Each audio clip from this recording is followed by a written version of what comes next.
हाय friends, welcome back once again. अभी सुबह के 7:30-8 समथिंग कुछ टाइम हो रहा था, तो मैंने सोचा आज फटाफट से अपने सारे काम फिनिश कर लेती हूँ। आज है मेरी मदर इन लॉ का बर्थडे, तो बस उन्हीं तैयारियों में मैं लगी हुई हूँ। तो अब मैं किचन का काम सबसे पहले करूँगी, उसके बाद ही कुछ और करूँगी।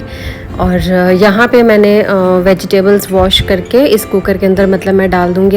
अभी इसके अंदर मैंने पानी डाला है और वेजिटेबल्स जितने बॉईल होंगी इतने मैं बाकी का काम करूँगी। और साथ में मैंने आलू, आपको याद हो तो मैंने लास्ट वीडियो में दिखाया था कि मैं एक रात पहले आलू वगैरह सब बॉईल कर चुकी थी। तो बस अब इसको मैं एक बार कुछ सीटियां लगा दूंगी जिससे कि ये अच्छे से बॉईल हो जाए। और पता, मैं इसमें मटर डालना बिल्कुल भूल गई थी, पता नहीं कैसे। मैंने जबकि स्पेशली मटर मंगवाए भी थे, लेकिन मैं भूल गई। और इसके अंदर मैंने नमक और हल्दी डाला है। और पाव भाजी की रेसिपी मैंने शायद आपके साथ शेयर की हुई है। आई एम 99% श्योर कि मैंने शेयर की हुई है, बट अगर मैंने नहीं भी की होगी तो मैं नेक्स्ट कभी आपके साथ शेयर कर दूँगी। अभी तो मैंने बस सिर्फ बनाने पे फोकस किया। और बाकी यहाँ पे मैं दही भल्ले की तैयारी कर रही हूँ। और दही भल्ले के लिए यहाँ मैंने दाल को मिक्सी में चला लिया था, इसको दरदरा पीस लिया। और इसकी रेसिपी मैंने आपके साथ शेयर की हुई है, इनके मैं लिंक्स आपके साथ ज़रूर शेयर कर दूँगी। और अगर पाव भाजी की भी रेसिपी मैंने आपके साथ शेयर की हुई है तो उसकी लिंक भी मैं आपके साथ शेयर कर दूँगी। तो यहाँ मैं भल्ले की तैयारी कर रही हूँ और तेल ऑलरेडी गर्म हो चुका है, फ्रेश ऑयल लिया है मैंने। और बस इनको अब मैं थोड़ा सा बना लूँगी। और ये मैंने ऐसे भी खाए थे, मुझे बहुत अच्छे लगते हैं। अनाया और मैंने दोनों ने खाए थे, तो मैंने 2-2 पीस बचा लिए थे और बहुत अच्छे लगते हैं ये मुझे। राम लड्डू भी तो इसी तरीके से बनते हैं। तो कुछ लोग उसके अंदर मसाले भी डालते हैं, लेकिन ये बिल्कुल प्लेन थे। इसके अंदर सिर्फ नमक डाला था मैंने, जो इसका बैटर बनाया था ना, इसमें सिर्फ और सिर्फ नमक था। तो बस अब इनको मैं नॉर्मल पानी के अंदर ही इसको मैं डाल रही हूँ, और जिससे कि ये सॉफ्ट हो जाए और खाने में भी अच्छे लगे। तो बाकी की ये जो 4 हैं, ये इसको मैंने अलग निकाल लिया और इतने अच्छे लगे थे कि मैं क्या बताऊँ। तो मैंने सोचा क्यों नहीं मैंने 5-6 और निकाल लिए, ऐसे ही खाए जाते, जबकि कोई चटनी नहीं लगाई थी, ऐसे ही खाए थे सूखे एकदम।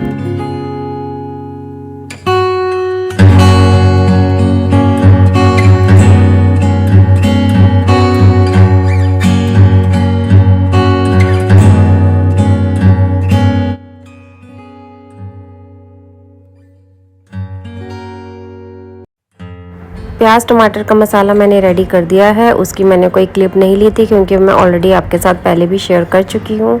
और यहाँ सब्ज़ी भी मेरी बॉयल हो चुकी थी और इसके अंदर मैंने आलू भी बॉयल डाल के, मतलब वो मैश करे हुए आलू इसके अंदर डाल दिए थे।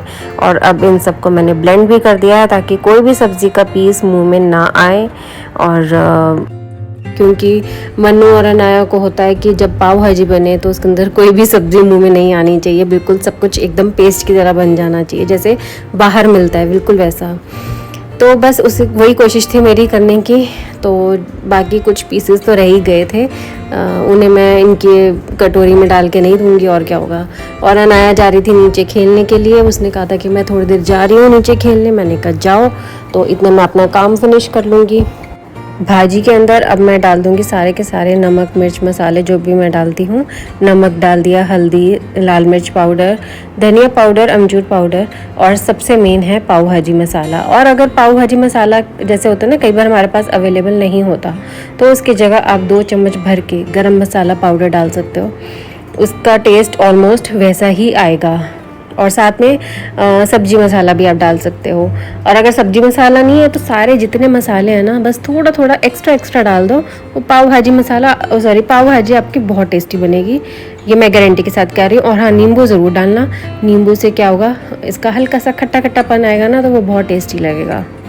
और साथ में जो पतीले में भी मैं जो नींबू डाल रही हूँ वो भी पाव भाजी मसाला, सॉरी ये पाव भाजी है, बाबर पाव भाजी मसाला बोले जा रही हूँ, वो है भगवान जी का भोग बिना प्याज का। और ये जो कुकर में है ये प्याज वाला होएगा, जिस वजह से मैं दोनों को अलग अलग बना रही हूँ। तो आपको पता है कितनी वीडियोज़ में मैंने आपके साथ शेयर भी किया हुआ है कि मैं भगवान जी का भोग लगाती हूँ, तो इसलिए मैं जो भी खाना बनाती हूँ वो उनके लिए अलग ज़रूर निकालती हूँ। तो यहाँ मैंने पाव भाजी भी भर के डाल दिया है, और वो भी डाला है वो क्या कहते हैं, कश्मीरी लाल मिर्च। उससे क्या होता है, कलर बहुत अच्छा आता है। और अब ये मैंने यहाँ पे काफ़ी सारा बटर लिया है, कम से कम 100 ग्राम के करीब मैंने बटर लिया है और इसके अंदर मैंने डाल दिया है कश्मीरी लाल मिर्च, जिससे कि कलर और भी ज़्यादा अच्छा है। कुछ लोग पाव भाजी के अंदर ना वो भी डालते हैं फूड कलर, जो मुझे नहीं पसंद। फूड कलर नहीं लेना चाहिए, हमारी हेल्थ के लिए वो बिल्कुल ठीक नहीं होता। कलर बिल्कुल भी यूज़ नहीं करना चाहिए। और तो मैं बस ओरिजिनल जो भी कलर आ जाए, जैसे ये कश्मीरी लाल मिर्च से आ गया। और दूसरा, अगर आपको बिल्कुल बढ़िया सा कलर चाहिए ना, तो उसके लिए आप क्या कर सकते हो, जो वो नहीं होते, क्या कहते हैं उसको, चुकंदर। चुकंदर का जो पानी है, मतलब जैसे आप उसको थोड़ा सा कुतर लो, फिर उसका जो थोड़ा सा पानी जो भी निकलेगा ना, जो भी आप इसको निचोड़ोगे, तो वो आप इसके अंदर डालो, बिल्कुल रेड रेड कलर आएगा पाव भाजी का। तो वो सबसे बेस्ट है अगर आपको फूड कलर चाहिए इसके अंदर। तो नहीं तो ऐसे ही बेस्ट है, क्या दिक्कत है। और यहाँ पे मैं अब दही भल्ले की तैयारी कर रही हूँ। मेरा बहुत मन कर रहा था, लंच टाइम है तो मैंने सोचा मैं खा लेती हूँ पहले और उसके बाद बाकी का काम करूँगी। तो बहुत मन कर रहा था, मेरे से रुका नहीं जा रहा था। और भल्ले जो हैं उनको मैंने अच्छे से निचोड़ लिया था और इस बाउल में डाल दिया। और अब दही भी डाल दिया। दही थोड़ी गाढ़ी रखी है मैंने। और यहाँ मैंने हरी चटनी डाली है, ये पुदीने की चटनी है जो मैंने बना के रखी है, धनिया पुदीने की चटनी, बहुत टेस्टी बनी थी। और सॉरी इसकी रेसिपी शेयर नहीं कर पाई, बहुत ही टेस्टी थी, अमेजिंग थी एकदम। और ये रही इमली की चटनी, इसे भी डाल देती हूँ। और देख लो इसको पड़े पड़े कितनी देर हो चुकी थी कि दोबारा से थिक हो चुकी थी।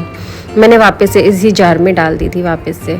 और बहुत ही टेम्पटिंग थी गाइस, बहुत ज़्यादा। इसको बना के ज़रूर देखना। इसकी रेसिपी मैं पक्का से डिस्क्रिप्शन बॉक्स में इसके लिंक सेंड कर दूँ, मतलब शेयर कर दूँगी, आप वहाँ से देख सकते हो, चेकआउट कर सकते हो। बहुत इजी है, मैं कोई ज़्यादा मुश्किल चीज़ें वैसे भी नहीं बनाती हूँ, बहुत सिंपल रेसिपी बनाती हूँ, लेकिन बहुत टेस्टी बनती है। और अब इसको है खाने की बारी, तो चलो अब खा के भी देखते हैं कि कैसे बने हैं।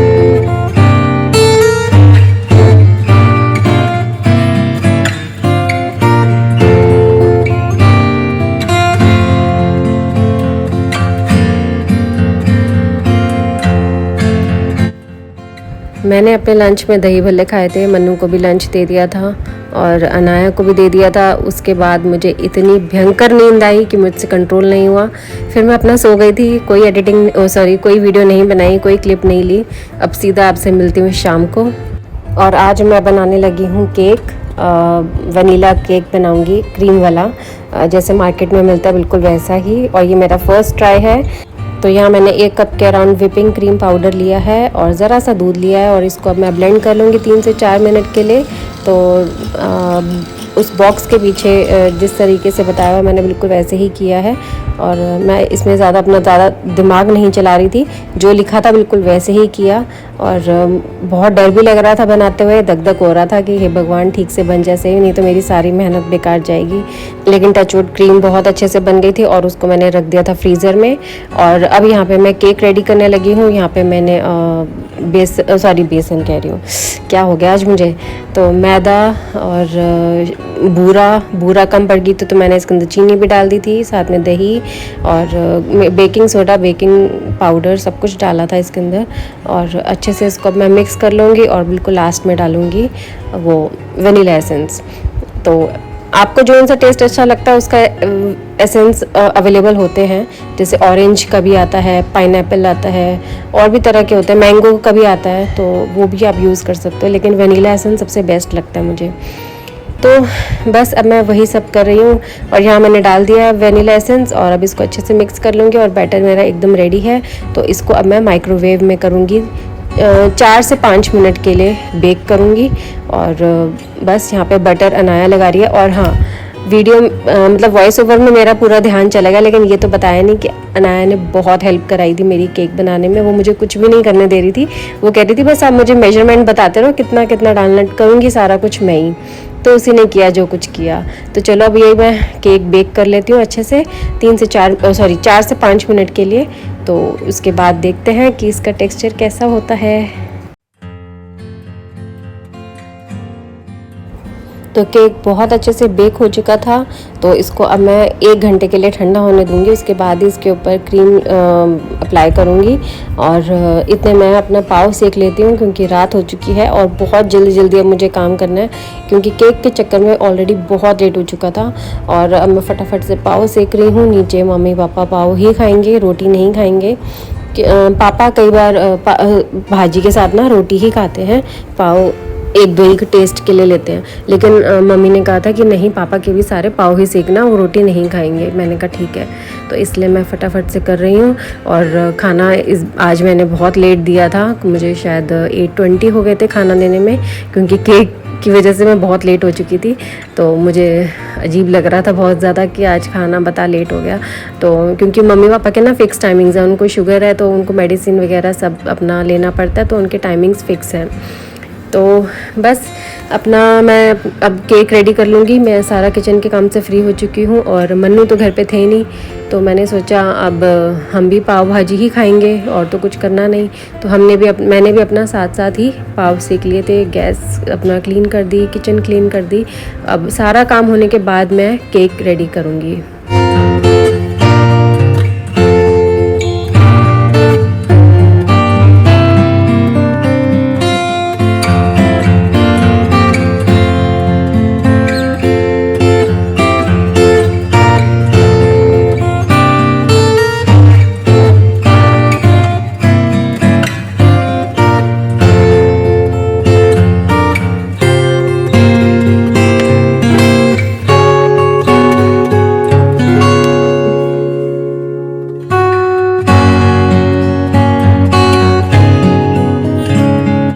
मैं केक नहीं भी बनाती तो चल जाता, क्योंकि जूली दीदी ने भी ऑनलाइन भेज दिया था मम्मी के लिए केक और बुके। तो बस मेरे को हो रहा था कि कोई भी अगर ओकेजन आएगा ना, तो मैं उस पर केक एक बार बना के ट्राई किया करूं, क्योंकि मुझे अच्छा लगता है ये बेकिंग करना ना, मुझे बहुत पसंद है बेकिंग। कुछ भी हो, चाहे वो बिस्किट्स हो या केक हो, तो वो मन करता है मैं कुछ अलग अलग चीज़ें सीखूं और करूं। तो फिर इसी बहाने क्या होता है कि कोई भी ओकेजन आता है तो हमें प्रैक्टिस करने का मौका मिल जाता है। तो बस इसीलिए मैंने सोचा कि चलो आज केक बना ही लेते हैं, देखा जाएगा। और यहाँ मैं शुगर सिरप की रेडी कर रही हूँ। इसके अंदर जितना पानी उतना ही शुगर डलता है, और साथ में बिल्कुल ज़रा सा इसके अंदर वनीला एसेंस डाला था। बस इसको अच्छे से मिक्स कर लूँगी। वैसे इसके अंदर बूरा डालना होता है, लेकिन बूरा ख़त्म हो गया था, जिस वजह से मेरे को चीनी का यूज़ करना पड़ा।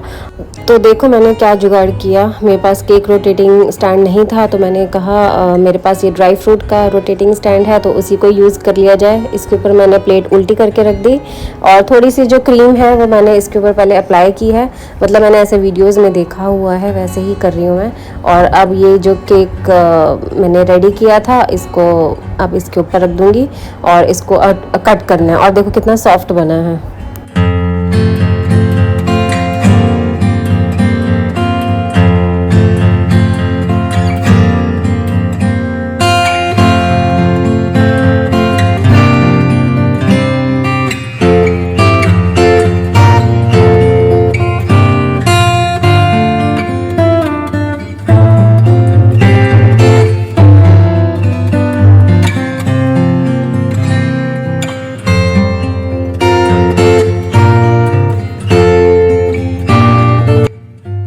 अब इसके ऊपर मैं शुगर सिरप अप्लाई कर दूंगी। और मैंने इनको 2 पार्ट्स में डिवाइड कर दिया था, और बहुत ही इतना सॉफ्ट बना था कि हल्का हल्का ना कहीं से ये टूटने लग गया था।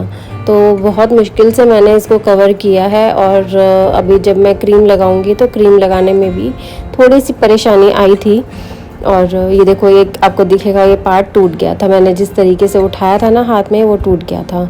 तो बट लेकिन ये छुप जाता है जब हम क्रीम का यूज़ करते हैं ना, तो ये छुप जाएगी। जितनी भी अंदर से वो ऊपर नीचे हो रखा है या टूटा हुआ है या कुछ भी होगा, वो क्रीम से कवर हो जाता है। और मैंने क्रीम ज़्यादा नहीं बनाई थी, थोड़ी सी बनाई थी। तो सोचा कि जो आता है ना पाइपिंग बैग, इसको मैं फ़िल कर लेती हूँ। ये भी मैंने पूरा सेट अपना लेकर आई थी मार्केट से।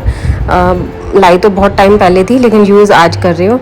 और इसको मैं दूसरा इसका नोज़ल लगा के इसको मैंने सेट कर दिया है। और इसके अंदर अब मैं डाल दूँगी क्रीम।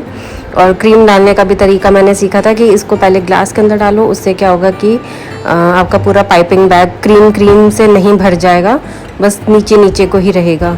तो वो इजी होता है इसको डालना भी। और इसके बाद मैं इसको इसके ऊपर अप्लाई कर दूंगी। और दूसरा मैंने क्रीम एक तो कम बनाई थी, क्योंकि मैं अभी जस्ट मेरा फर्स्ट ट्राई था। और दूसरी बात ये कि मैंने ना जैसे एक लेयर के नीचे हम क्रीम को अप्लाई करते हैं तो मैंने वो नहीं की थी। मैंने डायरेक्ट ऊपर वाली ही लेयर के ऊपर क्रीम अप्लाई करी थी। बीच वाले पार्ट के अंदर मैंने क्रीम इसलिए अप्लाई नहीं करी थी क्योंकि मम्मी को ज़्यादा क्रीमी केक नहीं अच्छे लगते हैं, तो उन्हीं के अकॉर्डिंगली मैं थोड़ा सा बना रही थी। और दूसरा ये भी रीज़न है, बस मुझे था कि जितना मेरे पास क्रीम है उसी से बना दूँ, मुझे एक्स्ट्रा क्रीम ना बनानी पड़े अभी, क्योंकि मैं वैसे ही लेट हो रही हूँ और ये सब करूँगी तो बहुत लेट हो जाएगा। तो नेक्स्ट टाइम जब बनाऊँगी तब अलग तरीके से बनाऊँगी। और अब अनाया इसके ऊपर भी क्रीम लगा रही थी मफ़िन्स के ऊपर, तो ये भी एक हमारा रेडी हो गया था खाने के लिए। और जो केक डेकोरेट करने के लिए स्प्रिंकल्स आते हैं उसे मैंने इसके ऊपर स्प्रिंकल कर दिया था। और हमारा ये मफ़िन्स भी रेडी हो गए थे। और जब कोई गेस्ट आता है तो कितना अच्छा लगता है उनको सर्व करते हुए। अभी तो खैर मेरा फर्स्ट टाइम है, तो बहुत ज़्यादा जो कहते हैं ना क्लीन मैं अच्छे तरीके से तो नहीं कर पाई, एकदम जो फिनिशिंग होती है वो नहीं अच्छे से कर पाई, लेकिन फिर भी मैंने बहुत कोशिश करी और बहुत अच्छा केक निकल के आया। खाने में तो बहुत ही ज़्यादा टेस्टी था, बेशक दिखने में बहुत अच्छा नहीं था लेकिन खाने में बहुत टेस्टी था। तो अब इसको मैं अच्छे से इसकी फिनिशिंग दे रही हूँ। और मैंने नाइफ़ ये जो है इसका टूल, इसको मैंने एक बार पानी से भिगो दिया था, फिर उसके बाद इसको फ्लैट किया था जिससे ये अच्छे से फ्लैट हो जाता है। और अब इसके ऊपर अनाया स्प्रिंकल कर रही है। एक्चुअली मैं उस टाइम किचन से बाहर चली गई थी तो इसने अपने अकॉर्डिंगली स्प्रिंकल कर दिया था। मैंने कुछ और सोचा था, लेकिन अब जब कर ही दिया था तो फिर मैंने सोचा अब जैसा भी किया है बस इसके ऊपर अब जल्दबाजी में फिर जैसा भी डल रहा है डाल दे। तो फिर बस मैंने उसको थोड़ा सा फिनिश कर दिया था वहाँ से लास्ट से, ताकि ये देखने में एक जैसा लगे, अलग सा ना लगे। तो अब पाव भाजी भी रेडी है और इसके ऊपर मैंने धनिया स्प्रिंकल कर दिया है। और अब नीचे खाना देकर आती हूँ और साथ साथ नीचे केक भी देकर आते हैं और केक कटिंग करके आएंगे। मन्नू तो नहीं थे, सिर्फ मम्मी, मैंने और अनाया ने ही केक कटिंग करी। और बस कोई था ही नहीं घर पे, तो हमने सोचा कि चलो हम ही अपना केक काट लेते हैं और एंजॉय कर लेते हैं। तो मम्मी को अनाया ने ये दिया था पेंटिंग जो मैंने आपको दिखाई थी, मम्मी को बहुत अच्छी लगी और बहुत अच्छी वर्डिंग्स लिखी थी अनाया ने। तो मम्मी कहती कि भाई इतनी, अनाया ने इसमें कुछ लाइन लिखी हुई थी, लिव लॉन्ग लाइफ, है ना अनाया, लिव लॉन्ग लाइफ कुछ लिखा हुआ था। तो दादी कहती इतनी उम्र लेकर मैं क्या करूँगी तो मुझे सुन के हंसी आ गई। तो प्यार कर रही थी अनाया को, उनको अच्छा लगा बहुत। तो ऐसे हमने छोटी सी सेलिब्रेशन करी। और ये जूली दीदी ने बुके भेजा था और साथ में केक भी। चल लेना, काट, दादी के साथ काट ले।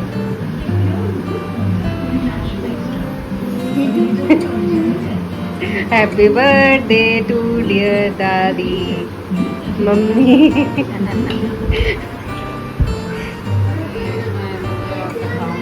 क्या है ये? नहीं क्या है? मोती। नहीं नहीं, खाने वाली चीज है।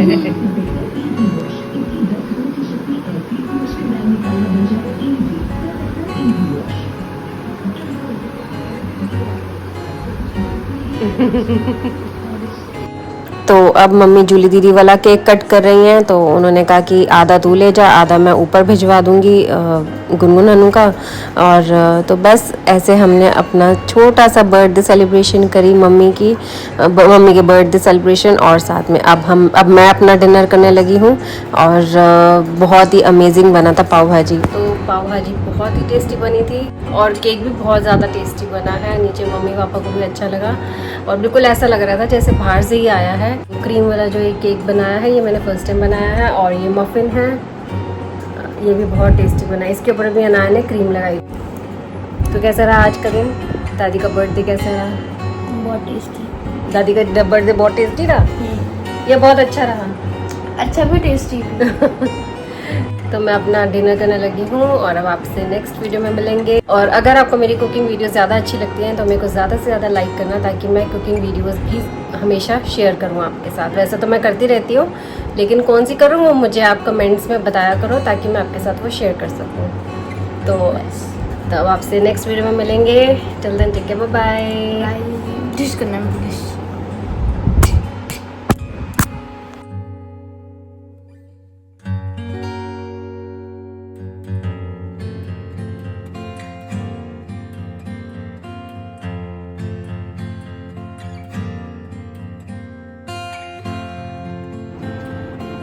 ये कितना सॉफ्ट केक है, इतना सॉफ्ट। तो सबसे पहली बाइट आप सबके लिए और उसके बाद मैं खाऊंगी।